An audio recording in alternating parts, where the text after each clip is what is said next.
اللہ نے آج تک اس دعا کے مانگے کا رد نہیں فرمایا۔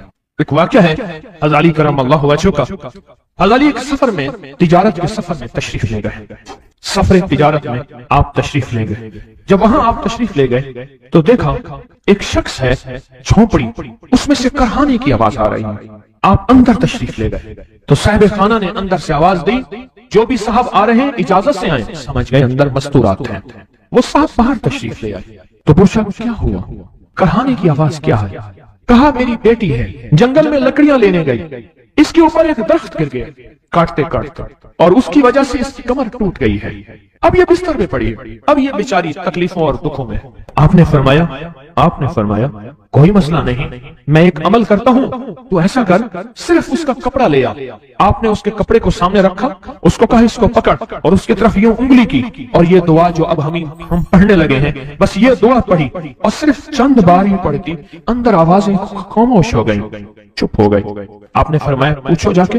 آپ وہ بندہ اندر گیا تو واپس آیا، کہا بیٹی کو نیند آ گئی ہے، آج کئی ہفتے ہو گئے ہیں سو نہیں سکی، درد سے کرہا رہی تھی، اس کو نیند آ گئی ہے۔ آپ فرمانے لگے میں سفر میں جا رہا ہوں، جب واپس آؤں گا نا پھر پوچھوں گا، اگر کوئی تکلیف ہوئی تو پھر دم کروں گا، پھر دعا کروں گا، اور انشاءاللہ ٹھیک ہو جائے گی۔ آپ چلے گئے، آگے تشریف لے گئے تو آپ کے ہم سفر تھے، ان کی سواریاں تھیں، ان میں سے ایک گھوڑا تھا، جس گھوڑے کو ٹھوکر لگی، چوٹ لگی، اس کے اگلے پاؤں کی ہڈی گھٹنا باہر نکل گیا، وہ ایک طرف ہو کے بیٹھ گیا، اس کا گھوڑا چل نہیں سکتا تھا۔ اس نے آ کے علی کرم اللہ درخواست کی کہ آقا اس کے لیے کچھ فرما دیں۔ فرمایا میں اس کے لیے دعا کرتا ہوں، یہ ٹھیک ہو جائے گا، اور آپ نے دعا پڑھنا شروع کر دی، اور فرمایا یہ اس کے ہاتھ پہ، اس کی ٹانگ پہ آپ نے ہاتھ پھیر دیا، جو معذور تھی، ٹوٹی ہوئی نکلیا ہوا گھٹنا تھا، فرمایا ٹھیک ہو گیا۔ اور قافلے والوں نے دیکھا وہ گھوڑا سب سے آگے تھا، سب سے سبک رفتار تھا، اور سب سے لاجواب تھا۔ آگے ایک جگہ تشریف لے گئے تو قافلے کو پیاس لگی، پانی کی ضرورت تھی، کنواں دیکھا تو کنواں خشک تھا۔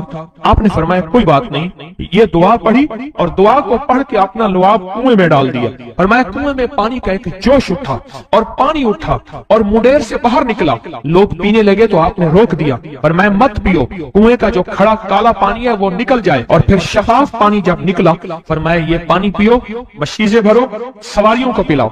قافلہ چلتا رہا، آگے تشریف لے گئے، آگے دیکھا تو کھانا ختم ہو گیا، اتنا کھانا تھا کہ اب کھا لیں، آئندہ کیسے کھائیں گے؟ تو آپ نے فرمایا جو کھانا ہے لے آؤ۔ آپ نے کھانے کو رکھا، اوپر کپڑا ڈال دیا، اور یہ دعا پڑھنی شروع کر دی، جو ابھی ہم بیٹھ کے پڑھیں گے، خوش قسمت ہیں۔ اور کپڑا ڈال کے فرمایا دعا فرمائی، یہ عمل فرمایا، یہ دعا پڑھی، اور اس کے بعد فرمایا دیکھو کھا لیا، اور فرمایا ہمارا 17 دن کا سفر تھا، اس 17 دن میں ہم نے کھایا، لوگوں کو کھلایا، جہاں لوگ آتے تھے ان کو بٹھاتے تھے، دسترخوان ہمارا تھا چند افراد کا، پھر سینکڑوں لوگوں نے کھایا۔ 17 دن کے سفر میں تھوڑی سی کمی بھی نہ ہوئی، جب گھر لوٹے تو وہی کا وہی ہمارا خزانہ، کھانا، وہی سارا توشہ موجود تھا۔ آگے تشریف لے گئے تو ایک تجارت میں ایک دیکھا تو ایک بندہ ہے ٹھیکریوں پہ ٹھیکریاں مار رہا ہے، آپ اس کی طرف تشریف لے گئے، آپ نے اس کو جا کے دیکھا، لگتا ہے کہ تو پرانا جواری ہے۔ اس نے کہا جوا کھیلتا تھا، سب کچھ ہار بیٹھا ہوں، ہر چیز زندگی ختم ہو گئی ہے۔ آپ نے فرمایا اچھا ایسا کر توبہ کی نیت کر لے، اللہ سے توبہ کر لے، اور پھر میں تیرے لیے دعا بھی کرتا ہوں، عمل بھی کرتا ہوں، تو ایسا کر پتھر پہ پتھر مار، تیرا ہر پتھر سونے کا بنتا جائے گا۔ آپ بیٹھ گئے، اس نے ویسے ہی پتھر پہ پتھر مارا، اور جیسے بیچارہ بے بسی کی حالت میں پہلے مار رہا تھا، آپ نے دعا کرنی شروع کر دی، یہ دعا پڑھنی شروع کر دی، اور دعا پڑھتے پڑھتے دیکھا تو لوگوں نے پتھروں کی شکلیں بدلنا شروع ہو گئی، اور جو پتھر بھی اس کے ہاتھ میں آیا تھا وہ سارے پتھر سونے کے بن گئے۔ آپ نے سارا سونا اس کو دیا، چل پڑے۔ سفر میں آگے جاتے جاتے دیکھا کہ ایک شخص ہے، اس کے ساتھ ایک بچہ ہے، ایک بوڑھی عورت ہے، ایک بوڑھا گدھا ہے، اور وہ سارے پیدل چل رہے ہیں، گدھے کو سواری کو ساتھ لیے ہوئے۔ تو آپ نے پوچھا کیا ہوا؟ انہوں نے کہا ایک سانپ ہے جو اس گدھے کے پہ مسلط ہے، اس سامنے بیٹھا ہے، وہ نیچے نہیں اتر رہا، ہم نے مارنے کی کوشش کی ہے، اس کی پھونکار سے عصا جل جاتا ہے، اور جلا ہوا عصا دکھایا، ڈنڈا جلا ہوا دکھایا کہ پھونکار سے ڈنڈا جل جاتا ہے، وہ مسلط ہے گدھے پہ، ہم پیدل چل رہے ہیں، منزل پہ ہے، سانپ مسلط ہے، اس کا کوئی حل نہیں۔ آپ نے فرمایا اس گدھے کو اس جھاڑی سے اس درخت سے باندھ دو، اور باندھ کے آپ قبلہ رخ ہوئے اور یہ دعا پڑھنی شروع کر دی، اور فرمایا پھر دوسرے رخ ہوئے اور یہ دعا پڑھنی شروع کر دی، اور تیسرے رخ ہوئے اور دعا پڑھنے کے بعد آپ نے اس سانپ پہ پھونک مارا، سانپ چونٹی بن کے چھلانگ لگائی اور غائب ہو گیا۔ تو انہوں نے پوچھا آقا یہ کیا تھا؟ فرمایا یہ تمہارے اوپر ایک دشمن جن مسلط تھا جو کہ تمہاری جانوں اور عزتوں کا لٹیرا تھا۔ آخرکار آپ کے غلام نے آپ سے پوچھا آقا اگر آپ یہ دعا ہمیں سکھا دیں، چشمہ فیض سے گر ایک اشارہ ہو جائے، چشمہ فیض سے گر ایک اشارہ ہو جائے، لطف ہو آپ کا اور کام ہمارا ہو جائے۔ آئیں بسم اللہ کر کے اس دعا کو پہلے سنتے ہیں۔ یا وہاب حبلی من نعمت الدنیا والآخرہ انک انت الوہاب۔ اللہ کے ولیوں نے اپنی کتابوں میں ایک بات لکھی ہے، ہم نے جب بھی اس دعا کو پڑھا اللہ پاک جل شانہ نے اسے فوری عطا فرمایا، ورنہ اس کے نسبت عطا فرمائی، اور ورنہ چند لمحوں میں عطا فرمایا، ورنہ چند دنوں میں۔ اللہ نے آج تک اس دعا کے مانگے کا رد نہیں فرمایا۔ رزق کی وسعت کے لیے جو میں بتاتا ہوں کہ بندہ ہے 129 دن اور 129 دفعہ سورۃ کوثر پڑھ اور پھر آنکھوں سے رب کی طاقت کے جلوے دیکھ۔ 129 دن اور 129 بار آپ بتائیں جو یہ پڑھتے ہیں 129 بار سورۃ کوثر کتنا وقت لگتا ہے؟ صحیح بتائیں، اگر نہیں پڑھتے نہ بتانا۔ 10 منٹ کی آواز بھی ہے، 7-8 منٹ کی آواز بھی ہے، 15 منٹ کی آواز بھی ہے۔ ہم 15 منٹ لے لیتے ہیں، 15 منٹ لے لیتے کیا روزانہ کے 15 منٹ ہمارے لیے مشکل ہے؟ 129 بار سورۃ کوثر، اور اگر جگہ اور وقت ایک ہو تو پھر اس کی طاقت اور تاثیر حیرت انگیز طور پہ دگنی ہو جاتی ہے۔ زمان اور مکان وہی وقت وہی جگہ، مجبوراً اگر نہیں ہے تو کوئی حرج نہیں، پر یقین دل کی گہرائیاں، اندر کا درد اور پورے خشوع خضوع، دھیان، طلب، تڑپ اور جذبے کے ساتھ پڑھ 129 بار۔ اصل میں یہ 129 کا جو عدد ہے نا لفظ لطیف کا عدد ہے، یا لطیف ہو نا لطیف، 129 بار اور 129 دن۔ پھر قدرت کے خزانے اور رب کی رحمت کے خزانے، اس کی عطا اور شفقت کے خزانے، اس کی مہربانی کے خزانے۔ ایک اور چیز بتاؤ، دیدار مصطفیٰ کے لیے، کملی والے کے دیدار کے لیے سورۃ کوثر بہت باکمال ہے۔ اب اس کے فائدے سنتے جائیں، 129 دفعہ کے فائدے ذرا سنتے جائیں، کیونکہ میرے آقا کی تسلیوں کے لیے، دلجوئیوں کے لیے یہ آیت، یہ سورت اتری تھی۔ قرآن کی سب سے چھوٹی سورت ہے۔ دلجوئیوں کے لیے تانے دے دے کے ظالموں نے میرے آقا کے سینے کو چھلنی کیا، اور اللہ پاک جل شانہ نے فرمایا میرے حبیب کیوں غمزدہ ہے، ہم نے آپ کو کوثر دے دی۔ اور میرے حبیب یہ جو تانے دینے والے ہیں، آپ پہ جادو کرنے والے ہیں، آپ پہ نظر بد کے حملے کرنے والے ہیں، اور آپ کے ساتھ حسد کرنے والے ہیں، یہ ان نشان آقا ابتر، یہ تو ایسے ابتر ہوں گے، ان کی زندگی ابتر ہوگی، ابتر سے ابتر اور ابتر ہوگی کہ بس زمانہ دیکھے گا وہ شماتت الاعداء، اور ان کے دشمن ان پہ ہنسیں گے، ایسے ابتر ہوں گے۔ 129 بار سورۃ کوثر دیدار مصطفیٰ کے لیے، 129 بار سورۃ کوثر جادو کے آخری توڑ کے لیے، 129 بار سورۃ کوثر جادو کو خود پلٹانے کے لیے، پلٹ جاتا ہے۔ 129 بار سورۃ کوثر آفات اور بلیات کو دور کرنے کے لیے، 129 بار سورۃ کوثر انزائٹی، ٹینشن، ڈپریشن اور اسٹریس کے لیے، اور 129 بار سورۃ کوثر پرسکون نیند کے لیے، 129 بار سورۃ کوثر پرسکون زندگی کے لیے، اور 129 بار سورۃ کوثر پھر دنیا حسنہ کے لیے۔ ایک درویش تھے، لوگوں کو اللہ سکھاتے تھے۔ ایک جنگل میں جا رہے تھے سفر میں کہیں، تو ایک جگہ جو ہے رات پڑ گئی، ایک درخت کے نیچے قیام کیا۔ جب قیام کیا تو رات کو آنکھ کھلی تو سنا کہ دو بندے آپس میں باتیں کر رہے ہیں، آنکھیں بند ہیں، کان کھلے ہیں، یعنی نیند کھلی ہوئی ہے۔ جاگتے میں آواز آئی، ایک بندہ کہنے لگا اس کو ہم چھیڑیں، تنگ کریں، یعنی کسی بیماری میں، کسی دکھ میں، کسی تکلیف میں، کسی مشکل میں، کسی پریشانی میں، کسی ناکامی میں، کسی الجھن میں اس کو مبتلا کریں۔ دوسرا کہنے لگا چھوڑ، تجھے اس نے کیا کہا ہے، تو اس کو کیوں تنگ کرتا ہے؟ نہ میں اس کو تنگ کروں گا۔ ایسے جاتے جاتے کسی کو انگلی لگا دی، کسی کے آگے پاؤں کر دیا، پاؤں کے بل گر گیا۔ کوئی کیا کر رہا ہے؟ بعض لوگوں کا مزاج ہوتا ہے، یہ لوگوں کے مزاج میں کمی ہے، شیاطین کا مزاج ہی یہی ہے، اس لیے جو اس مزاج کا بندہ اس کو شیطان کہتے ہیں۔ عمومی معاشرے میں نا انہیں بڑا شیطان آدمی، اس کا کام لوگوں کو تکلیف دینا ہے۔ اس نے کہا اس کو تکلیف نہ دے۔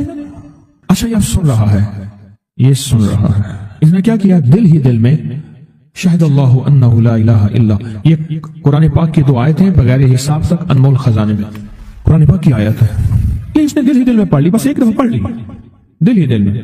جب دل ہی دل میں اس نے پڑھ لی، دل ہی دل میں، جب دل ہی دل میں اس نے پڑھ لی، اب دوسرا کہتا ہے جو نیک تھا، شریف تھا، ایک شریف تھا. انہوں نے کہا اب بتا، تیری اور میری ذمہ داری ڈیوٹی لگ گئی ہے صبح تک اس کی حفاظت کرے. تجھے کہا تھا نا چھیڑے اس کو. اب تیری میری ذمہ داری لگ گئی ہے کہ صبح تک اس کی حفاظت کرے. اس نے کیا کیا؟ بے بس تھا. دو جنات ہیں، ایک شریف ہے ایک شریر ہے، اور مجھے تکلیف دینا چاہتے ہیں. کیا کریں؟ اس نے فوراً اس ہستی کو پکارا جس نے کہا تھا اماں. اس نے فوراً اس ہستی کو پکارا جس کے ہاتھ میں کائنات کے سارے راز، طاقتیں، قوتیں ہیں. اور اس ہستی نے کیا کیا؟ اب ان کی ڈیوٹی لگا دے، اب ان کی ذمہ داری لگا دے، صبح تک اس کی حفاظت کریں جب تک وہ نہ جاگے. پہلے دن سے ہمارے ساتھ دشمنی کا فیصلہ ہے، پہلے دن سے ہمارے ساتھ دشمنی کا فیصلہ ہے، پہلے دن سے. اور وہ فیصلہ ہو کے رہا ہے، اور اس کی وجہ سے ہم تکلیفوں، پریشانیوں، نقصانوں اور مسائل میں چلے آ رہے ہیں. اب اس کا تحفظ کیا ہے؟ اس کی حفاظت کیا ہے؟ کیا کریں؟ ایک خود لڑیں. ہواؤں سے لڑنا. ہمارے یہاں ایک مائی تھی، اس کا بیٹا تھا، کہنے لگا میرا پتر ہر وقت ہوائی نہ لڑ دے. ہر بندے سے لڑتا ہے، ہواؤں سے بھی لڑتا ہے سارا دن. ہوا سے کون لڑے گا؟ آپ خود کہتے ہیں ہوائی چیزیں. جنات کا نام ہم نے ہوائی چیزیں بھی رکھا ہوا ہے کہ ایسی چیزیں جو ہوا کی جھونکے کی طرح نظر نہیں آتی. ہمارے معاشرے میں جنات کو ہوائی چیزیں بھی، اوپر کی چیزیں بھی کہا جاتا ہے، ہوائی چیزیں بھی کہا جاتا ہے. ہوا سے کون لڑ سکتا ہے؟ بے بس ہیں ہم بے بس ہیں، ہم نہیں لڑ سکتے. ایسی طاقت کو لے آئیں، ایسی طاقت کو لے آئیں جو لڑ سکتی ہے، اور وہ اللہ ہے، اور اس کی طاقت ہے، اور اس کی قوت ہے، اور اس کا 100% جمال ہے، جلال ہے، عزت ہے، عظمت ہے، وقار ہے، شان و شوکت ہے. وہ طاقت ہے جو لڑ سکتی ہے. کوئی نہیں لڑ سکتا. یاد رکھنا، جنات شیاطین سے کوئی نہیں لڑ سکتا. میری بھی زندگی گزری ہے روحانیت کی دنیا میں طالب علم کی حیثیت سے. وہ جن تابع وغیرہ نہیں ہے، لیکن ان سے لڑ کوئی نہیں سکتا. اگر اللہ کی مدد ساتھ نہیں ہے اور اللہ کے نام کی طاقت اور ڈھال ساتھ نہیں ہے، ان سے کوئی نہیں لڑ سکتا. اور نہ لڑنے کی کوشش کرنا. اللہ کی مدد، یہ آیت الکرسی کیا ہے؟ یہ ساری اللہ کی مدد ہے، اللہ کی منت اور خوشامد ہے. ترجمہ اٹھا کے دیکھ. یہ آیت الکرسی ساری میری اللہ کی منت اور خوشامد ہے. اللہ لا الہ الا هو الحی القیوم. مولا تیرے علاوہ ہے ہی کوئی نہیں. لا الہ الا الحی، تو ہمیشہ زندہ ہے، موت نہیں. القیوم، سب مٹ جائیں گے تو قائم ہے. لا تاخذہ سنہ، اے مولا تو وہ ہستی ہے جسے نہ نیند آئے نہ اونگ آئے. ولا نوم، لہو ما فی السماوات و ما فی الارض. ساری کائنات، ساری زمینیں، سارے آسمان مولا تیرے ہی ہیں، حکومت تیرے پاس ہے. من ذا الذی یشفع عندہ الا بإذنہ، کون ہے جو سفارش کرے؟ تیرا امر ہوگا تو سفارش ہوگی. تیری حکومت، طاقت کے سامنے کوئی بندہ نہ ہل سکے، نہ آنکھ اٹھا سکے. یعلم ما بین ایدیہم وما خلفہم، تو ہمارا پچھلا ڈیٹا بھی جانتا ہے، تو ہمارا اگلا ڈیٹا بھی جانتا ہے. ہماری پچھلی کیمرے کی ساری ریکارڈنگ تیرے پاس ہے. ہماری اندھیرے اجالے تیرے پاس ہیں، ہماری صبح شامیں تیرے پاس ہیں، ہمارے دل کے تصورات تیرے پاس ہیں، دل کی سوچیں اور خیالات تیرے پاس ہیں. ولا یحیطون بشیء، اور تیری طاقت ہر کسی پہ غالب ہے، احاطہ کیا ہوا ہے. الا بما من علم، الا بس تیرے علم میں ہے. وسع کرسی، تیری کرسی بڑی وسیع ہے، تیرا اقتدار بڑا وسیع ہے، تیری حکومت بڑی وسیع ہے. تیرے پاس کئی سکندر آئے اور گئے، کئی سکندر آئے اور گئے. میں خوارزم میں گیا، وہاں بخارا سے آگے، بہت آگے، وہاں کا سفر تھا جہاز کا، بہت آگے، وہاں کئی میلوں میل. وہاں ایک شہر تھا، اس کا نام تھا نوراتا. شیخ ابو الحسن نوری رحمت اللہ علیہ، ہماری بڑوں کی کتابوں میں ان کے تذکرے آتے ہیں. ان کا وہاں مزار تھا، اور لوگ ان کے ہاں آ کے 9 راتیں گزارتے تھے، اور وہ اللہ اللہ سکھاتے تھے. یہ بڑوں کے ہوتے تھے. جیسے سال کے بعد، یہ بھی آج راز بتا دوں، سال کے بعد بزرگ ہر کونے، ہر کریے، ہر گوشے میں نکل جاتے تھے، لوگوں کو اللہ اللہ سکھاتے تھے. ایک جگہ مخصوص ہوتی تھی، مرشد کا آستانہ. سال کے بعد وہیں جمع ہوتے تھے اور ایک دوسرے سے ملتے تھے، میل جول ہوتا تھا. اس میل جول کا نام ہے میلہ. ملنا، میل جول. اب وہ میلہ بنتے بنتے کہاں نکل گئے. میلے کا نام آتے ہی فوراً سرکس آتی ہے. حالانکہ میلہ کیا تھا؟ ملتے تھے، فلاں علاقے کے حالات کیا ہیں، فلاں گاؤں کے، فلاں قریے کے، فلاں شہر کے کیا حالات ہیں، وہاں لوگوں کی دینی حالت، ایمانی حالت کیا ہے، وہاں کیا باطل کفر ہے، وہاں کیا نظام ہے، کیا. ایک دوسرے سے ملتے، حالات بتاتے تھے، پھر چند دن ساتھ رہتے تھے، ایک دوسرے سے حالات لے کے پھر لوگوں کو اللہ اللہ سکھانے نکل جاتے تھے. پھر سال کے بعد اکٹھے ہوتے تھے. اس کا نام تھا میلہ، اس کا نام تھا میلہ. اور اس کا نام کیا تھا؟ پہلے کیا بتایا میں نے؟ نوراتا. نوراتیں کسی درویش کے پاس آتے تھے، اللہ کا نام بھی سکھاتے تھے، دم بھی کرتے تھے، دعا بھی کرتے تھے، اس کو اللہ اللہ بھی کراتے تھے، بھلا چنگا صحت مند تندرست مسائل کو حل پا کے چلا جاتا تھا۔ یہ تھا نوراتہ۔ شیخ ابو الحسن نوری رحمت اللہ علیہ، یہ نوراتوں میں لوگ آتے تھے۔ میں کہنا یہ چاہ رہا تھا، ان کے مزار کے اوپر ایک بہت بڑا قلعہ تھا، انگریز اس کے اوپر سارے چڑھ رہے تھے، اونچا قلعہ تھا۔ میں نے اگلا سفر کرنا تھا، میں قلعے پہ نہ گیا۔ میں نے کہا کس کا ہے؟ اس نے کہا سکندر اعظم کا قلعہ ہے، آج سے کئی ہزار سال پہلے اس نے یہ قلعے بنائے تھے، یہ اس کی کرسیاں تھیں، یہ تو میرے رب کی کرسی ہے، وسیع کرسی، وسیع کرسی۔ سکندر کے قلعے ہیں، سکندر کہاں کہاں آیا؟ نگور سکندر نہ رہی قبر دارا، نگور سکندر نہ رہی قبر دارا، مٹے نامیوں کے نشان کیسے کیسے، زمین کھا گئی آسمان کیسے کیسے، نہ گل ہیں نہ گنچے نہ بوٹے نہ پتے، ہوئے باغ نظرے خزاں کیسے کیسے، ہر ایک دل پہ ہے داغ ناکامیوں کے، نشان دے گیا بے نشان کیسے کیسے۔ اس کی کرسی ہے۔ کہتے ہیں میں نے آیت الکرسی پڑھی ہے، آیت الکرسی پڑھی تھی، میں دیکھو میری کیا مدد ہوئی، آیت الکرسی پڑھی تھی، دیکھو میری کیا حفاظت ہوئی۔ بس آیت الکرسی پڑھنی تھی، وہ چیز یوں چلی گئی۔ آپ اپنا واقعہ سناتے ہیں۔ وہ آیت الکرسی بنیادی طور پہ میرے رب کی ساری منت اور خوشامد ہے۔ وَهُوَ الْعَلِيُّ الْعَظِيمُ، مولا تیرا علو العظم، عظمتیں اور تیری کبریائیاں میں بیان نہیں کر سکتا۔ یہاں بندہ آکے نہ ایسے حاجز آکے ہاتھ باندھ جاتا ہے کہ بس میری بس ہو گئی، میں تیری عظمتوں کو بیان نہیں کر سکتا۔ جب ہم بے بس ہو جائیں پھر ایسی طاقتور چیز کو پکاریں جس کے پاس اقتدار بھی ہو، اختیار بھی ہو، طاقتیں قوتیں بھی ہوں اور زوال نہ ہو، سرمدی جاویدانی ہو، ایسی طاقت جس کو زوال نہ ہو۔ خواجہ حسن نظامی تھے، حضرت نظام الدین اولیاء رحمۃ اللہ علیہ کے مزار کے گدی نشین تھے، آج سے تقریباً 70 سال پہلے مزار کے گدی نشین تھے، قلم کار بھی تھے، شاعر بھی تھے، ایک اچھے انسان، بھلے آدمی تھے۔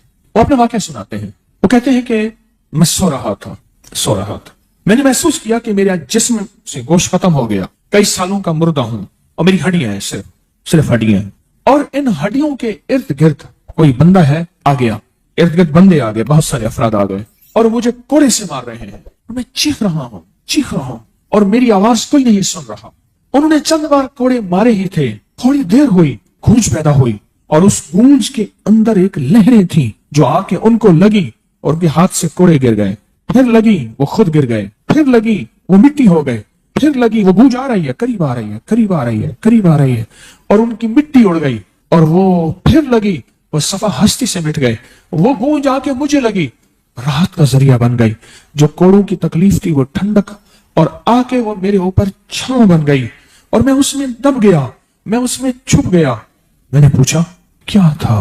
کہا تیرے حاسد تھے، تیرے دشمن تھے، جادوگر تھے، ظالم تھے، تکلیف دینے والے، تجھے مٹا دینے والے، تیرے ساتھ انتقام لینے والے، تیری خوشیوں کو ختم کرنے والے، تجھے غم کے زہر کا پیالہ پلانے والے، تیری راحت کو چھیننے والے، تیری زندگی کو تلخ بنانے والے، تیری خوشیوں پہ خوش نہ ہونے والے، یہ سارے کے سارے وہ ظالم تھے۔ اور کہا یہ کیا تھا؟ کہا کسی بے چین کی دعا آئی تھی، تیرا کام کر گئی۔ کہا وہ کہاں سے آئی تھی؟ کہا تجھے خبر ہی نہیں، تو نے کسی بے چین کو راحت پہنچائی تھی، اور راحت اللہ کی بارگاہ میں اتنی وزنی بن گئی کہ اللہ نے اس کی دعا کو تیرے لیے راحت کا ذریعہ بنایا، تو نے اس کو راحت پہنچائی تھی، اس کی دعاؤں نے تجھے راحت۔ ہمیں دعاؤں کی ضرورت ہے، ہمیں دعاؤں کی ضرورت ہے۔ کہا سن لینا، آج ایک موتی دے رہا ہوں، ساری زندگی یاد رکھنا۔ کہا جو مرشد کی اور والدین کی سختیوں اور تلخیوں کے باوجود بھی دل سے تابعداری کرتا رہا اور خدمت کرتا رہا، مرشد کی اور والدین کی سختیوں اور تلخیوں کے باوجود تابعداری کرتا رہا اور خدمت دل سے کرتا رہا، اور میں اللہ جل شان ہو اسے بغیر مشقت کی ولایت دیں گے۔ یہ مجھے کسی نے بتایا ہے، 100% بتایا۔ مرشد کی اور والدین کی سختیوں اور تلخیوں کے باوجود بھی 100% خدمت کرتا رہا اور تابعداری کرتا رہا۔ یہی الفاظ ہیں، اور یہی الفاظ یاد رکھیے گا کبھی پوچھوں تو۔ 100% خدمت کرتا رہا، تابعداری کرتا، سختیوں اور تلخیوں کے باوجود۔ اللہ اسے بغیر مشقت کے، بغیر محنت کے کیا دیں گے؟